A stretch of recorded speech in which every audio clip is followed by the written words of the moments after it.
particular speaker is a Distinguished Toastmaster, DTN 2000.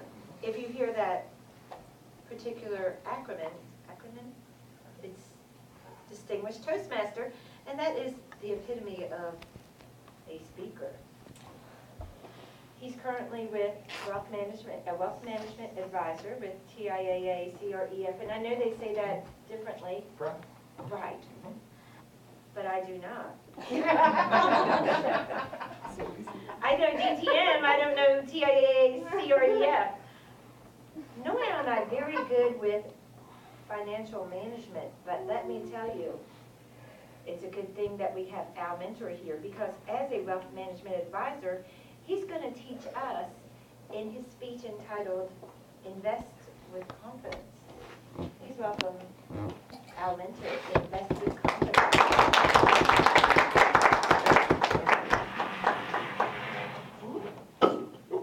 Watch that on your toes there for sure. Good morning, everyone. Good morning. How many believe here there are a myriad of investments out there? Lots of opportunities to make money, a lot of opportunities to lose money as well. So how do we invest with confidence? 3 things I want you to remember. Establish your goals. Beware of risk. Be consistent. That sounds fairly simple. Let's talk about those. Establishing your goals. What do you want to do and when? Do you want to save for retirement? Do you want to save for a kid's college education? Do you want to save for a future business? Do you want to save for a vacation home? What about your time horizon? Is it short term, 5 years or less? Is it intermediate term, 5 to 10 years? Perhaps it's long term, more than 10 years, such as the case of retirement for some of us. If you don't have goals, it's like flying an airplane without an instrument pad. You don't know where you're going, and you just don't know when you'll get there. So you have to establish those first. Beware of risk. What type of investor are you? Very aggressive? Very conservative? Moderate? Moderate aggressive? Aggressive?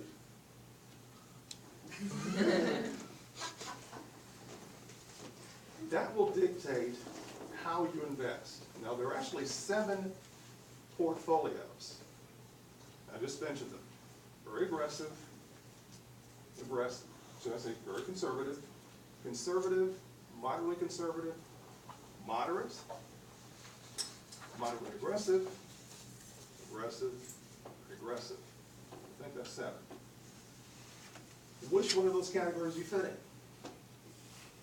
Let's call those again portfolios.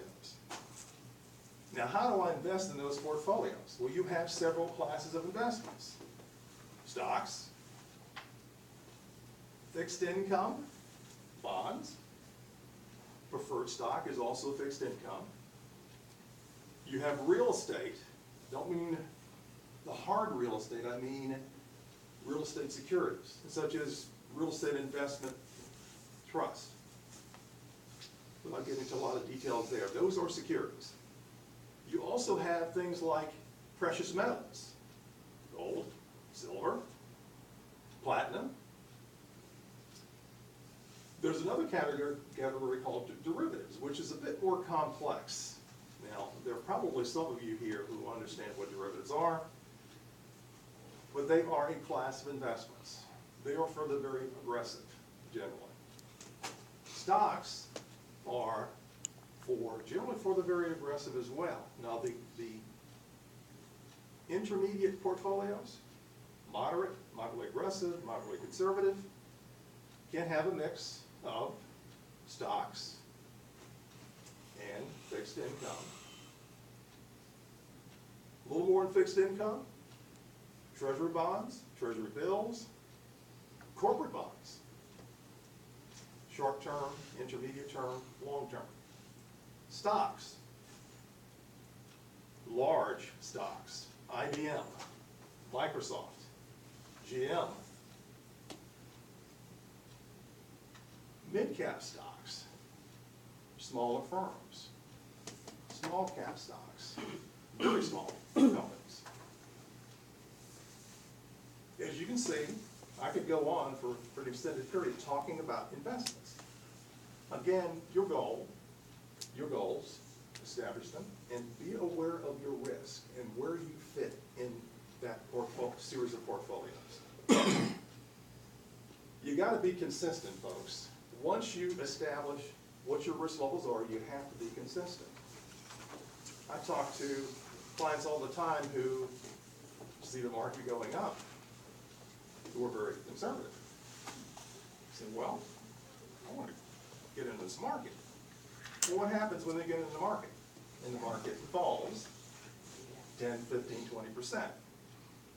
They generally run for cover. How many in the 2008 meltdown ran for cover here? Anybody? Okay. Well, that's good to hear. Very good to hear. So again, stay true to your investment philosophy. Conservative, moderately conservative, very aggressive, very conservative. That risk profile could change based on your goals as well. So just keep in mind, it could change. So let's talk about that. You're saving for retirement. You're 20 years away. Let's say more than 10 years. Should you be very conservative or should you be very aggressive? Aggressive. No, aggressive. Long term, you should be more aggressive Yeah. because you have time to recover. And generally, stocks are going to provide a better return over that period of time versus fixed income and some of the other investments. So that will be part of your discussions with someone who can help put this all together for you. If you feel uncomfortable managing your own investments, how many manage your own investments here? Okay, that's a good thing, because again, there are myriad of investments and lots of opportunities to lose money. Get to an advisor, and it sounds to me like most of you have advisors who can help put things in perspective for you. They want to know your goals, they want to know your risk profile, and they want you to be consistent because it makes their job easier. And it makes you a lot easier to work with because you're able to sleep at night, generally, because you're staying your goals or staying your course. So again, focus on your goals, be aware of risk, and be consistent. Want to Toastmaster?